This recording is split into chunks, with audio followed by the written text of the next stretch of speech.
ঘন্টা লাগবে, আমরা নেক্সট ডে করে তারপরে হচ্ছে ল্যাব ক্লাস করব।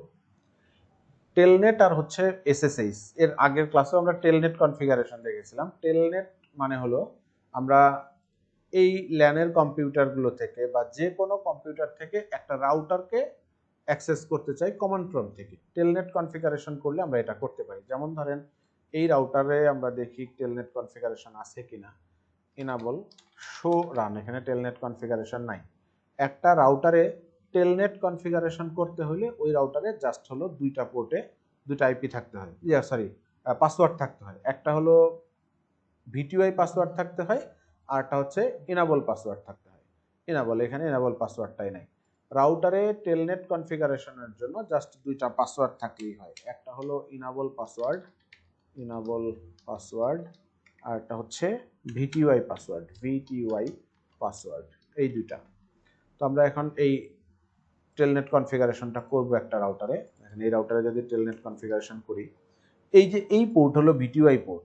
ভিটিওআই মানে হলো ভার্চুয়াল টেলিটাইপ। এখানে 0 থেকে 4 মানে হচ্ছে 5টা পোর্ট আছে, 5টা ডিভাইস থেকে এটাকে at the same time log in করা যাবে। তো আমরা কনফিগার টার্মিনালে যাই, লাইন ভিটিওআই 0/4 সবগুলো পোর্টকে একসাথে আমরা একটা পাসওয়ার্ড দিব।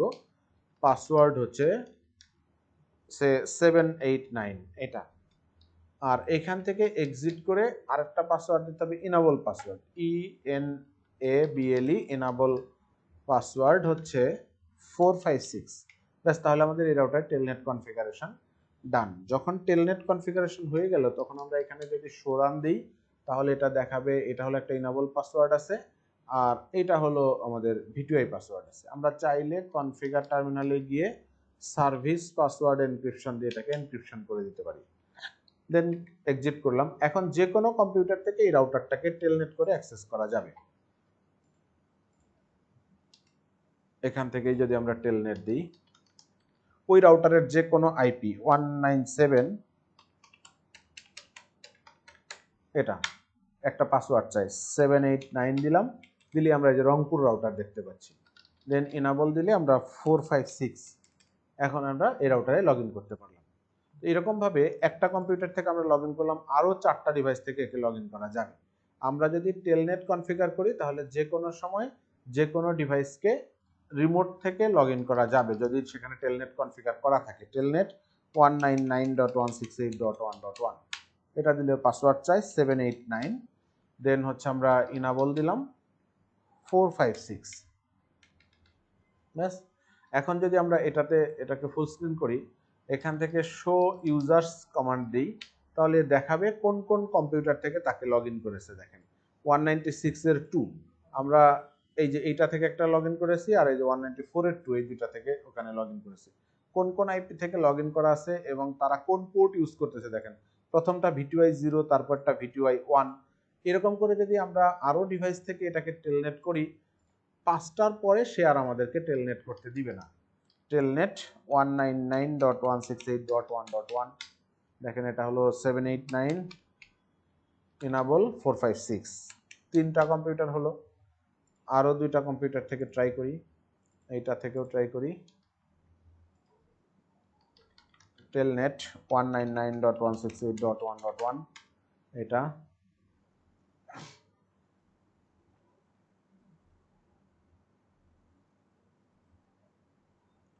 চারটা হয়েছে না? এটা তো হওয়ার কথা, কেন হয়নি?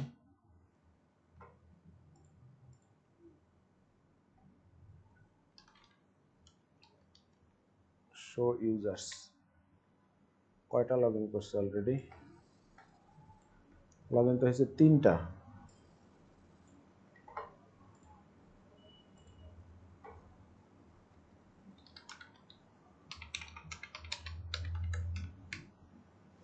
এদের মধ্যে অন্য কোনো ঝামেলা আছে? এই যেটা আইপি নাই।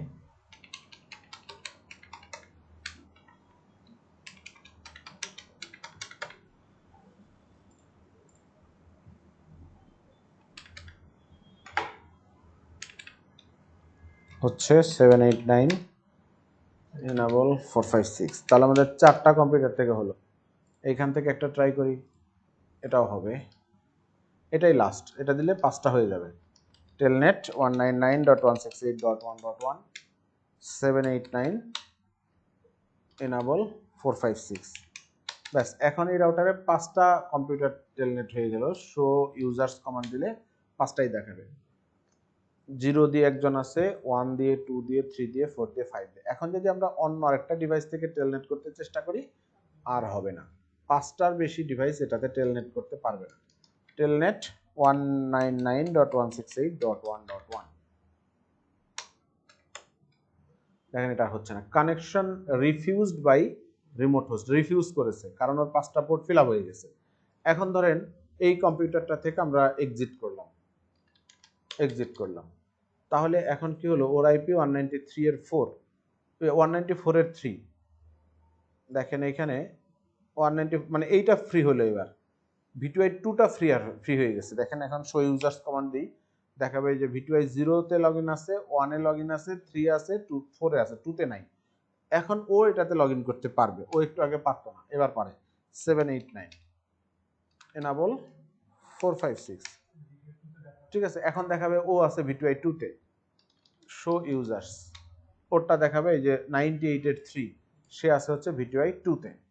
এখন যদি আমাদের এই রাউটারটাতেও টেলনেট কনফিগার করা থাকে, এখানে আমরা এটাতে বললাম enable configure terminal line VTY 0/4, password হচ্ছে 789, then enable EXIT, enable password হচ্ছে 456, সার্ভিস পাসওয়ার্ড এনক্রিপশন দিলাম।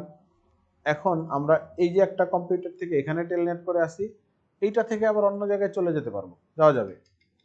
দেখেন এইখান থেকে যদি আমরা আরেকটা টেলনেট কমান্ড দিই, টেলনেট ওটা হলো 201 201.168.1.1, এটা দেখেন 789 দিলে এটা দেখাবে ঢাকা রাউটার, ইনাবল দিলে ঢাকা রাউটার। তার মানে এখন কি হলো ব্যাপারটা, আমরা এই কম্পিউটার থেকে প্রথম এটাকে টেলনেট করলাম, এটা থেকে আবার এটাকে টেলনেট করলাম, এটা করা যাবে।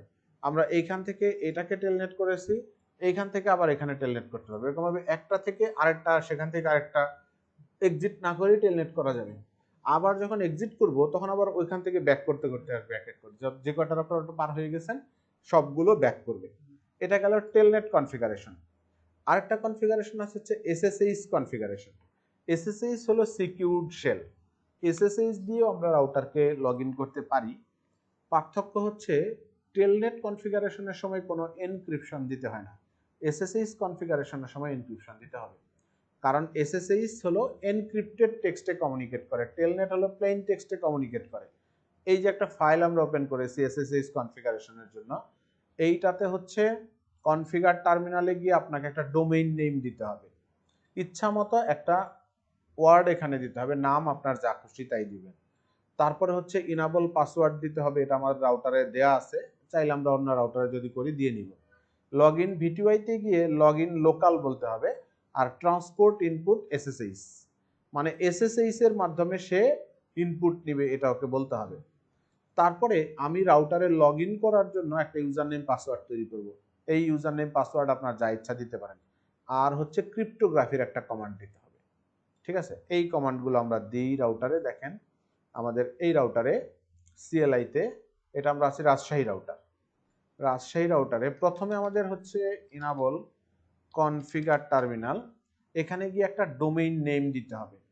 এই যে এই কমান্ডটা আইপি ডোমেইন নেম, এই ডোমেইন নেম হচ্ছে IP domain DOMAIN, IP domain name NAME।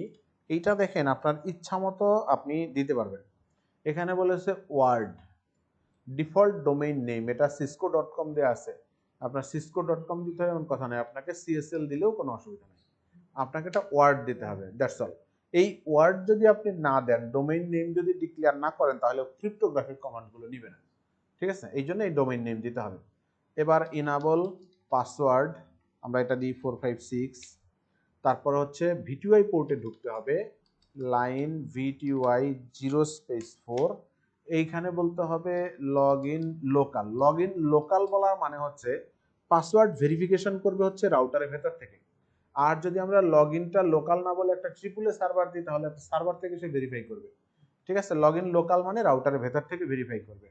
দেন ট্রান্সপোর্ট ইনপুট এসএসএইচ কনফিগারেশন করব, সেখান থেকে সে ইনপুটটা নিবে। এক্সিট করলাম। এবার একটা ইউজার নেম তৈরি করব, অ্যাডমিন বা ধরেন হচ্ছে RANA, পাসওয়ার্ড হচ্ছে RANA 123। ইউজার নেম পাসওয়ার্ড আপনার যা ইচ্ছা তৈরি করতে পারেন, অ্যাডমিন করলেও কোনো অসুবিধা নেই। এবার হচ্ছে ক্রিপ্টোগ্রাফির একটা কমান্ড দিতে হবে, ক্রিপ্টো কি জেনারেট RSA অ্যালগোরিদম ইউজ করবে। এখন এনক্রিপশনটা হবে কত বিটের এটা আমাদের কাছে জানতে চাইবে। বাই ডিফল্ট 512 বিটের এনক্রিপশন হবে। এইটাকে আমরা চাইলে 360 থেকে 2048 বিট যে কোনোটা দিতে পারি।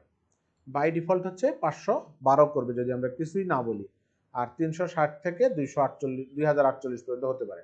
ধরেন আমরা এটাকে 2048 দিলাম। এটা হলো এনক্রিপশন হবে কত বিটের সেটা আমরা দিলাম। ব্যাস, আমাদের কনফিগারেশন কমপ্লিট। এবার আমরা এখান থেকে এক্সিট করি, এক্সিট করলে আমাদের কনফিগারেশন ডান।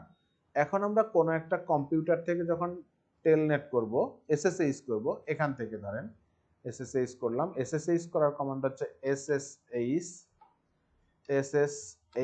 স্পেস -L, ইউজার নেম দিতে হবে RANA, রানা। এবার আমরা কোন জায়গায় টেলনেটটা SSHটা করতে চাই, 196.168.1.1।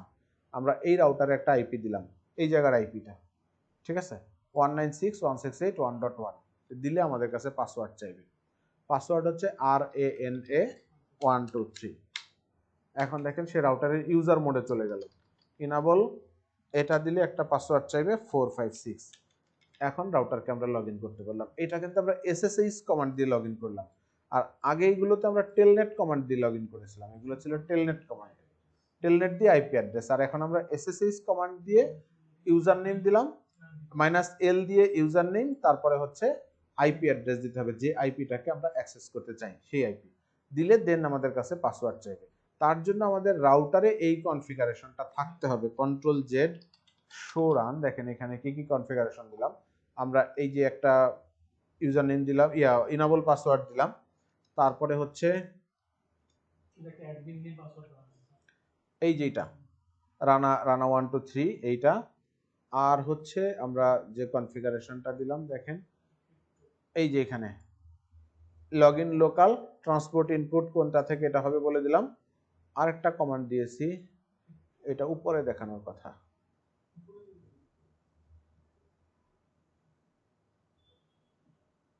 ক্রিপ্টো কি জেনারেট,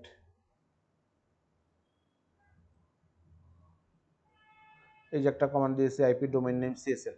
আচ্ছা, ডোমেইন নেমটা আমরা একটা ওয়ার্ড দিয়েছি, এখন এখানে যদি আপনি ওই যে .com .org এরকম ফরম্যাটেও দেন কোনো অসুবিধা নেই, দেয়া যাবে। কিন্তু এই ওয়ার্ড না দেওয়া পর্যন্ত সে আমাদের কাছ থেকে হচ্ছে ক্রিপ্টোগ্রাফির কমান্ড নিবে না। ওটা মনে হয় তাহলে দেখায় না, ওই যে ক্রিপ্টোগ্রাফির যে একটা কমান্ড দিলাম, ক্রিপ্টো কি জেনারেট একটা কমান্ড দিলাম না, ক্রিপ্টো কি জেনারেট RSA, ওই কমান্ড দিয়ে আমরা বলে দিলাম কত বিটের এনক্রিপশনটা হবে, 2048 বলছিলাম। এইটা বললে 2048 বিটের এনক্রিপশন হয়ে ডাটা কমিউনিকেশনটা হবে।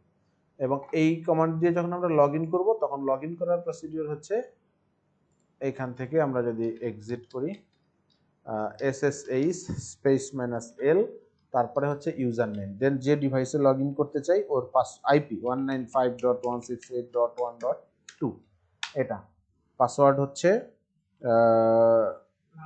রানা 123, এটা এনাবল 456। ব্যাস, এখন আমরা এটাকে লগ ইন করতে পারলাম। এখন যদি আমরা এখানে দেখি শো ইউজার্স, তাহলে দেখেন টেলনেট করে কেউ নাই, কাজেই সে এখানে আর দেখাচ্ছে না, আইপি দেখাচ্ছে না। এখন এখানে আছে কিন্তু রানা দুই জায়গা থেকে লগ ইন করে আছে, আইপি দেখাচ্ছে না, কারণ হলো এটা SSH হিডেন থাকবে, ঠিক আছে, হিডেন থাকবে। ইউজার নেমটা দেখাচ্ছে 0 এবং 1 এই দুইটা পোর্ট দিয়ে লগ ইন করে আছে, 0 এবং 1 এই দুইটা পোর্ট দিয়ে লগ ইন করে আছে। ভিটিআই পোর্ট হলো টোটাল 5টা, তার দুইটা পোর্ট, কিন্তু কে লগ ইন করে আছে এটা আর দেখাচ্ছে না, শুধুমাত্র ইউজার হলো রানা, এটা দেখাচ্ছে। এটা হলো SSH করে লগ ইন করে এরকম দেখাবে। আমাদের সিলেবাসে এসএসএইচ কনফিগারেশনটাও আছে, এই জন্য আমরা এই এসএসএইচ কনফিগারেশনটাও এখানে দেখে ফেললাম। এই কমান্ডটা আমরা এইটুকু আরেকটু আছে, এইটুকু একটু কপি করে এখানে দিয়ে দিই SSH কনফিগারেশন।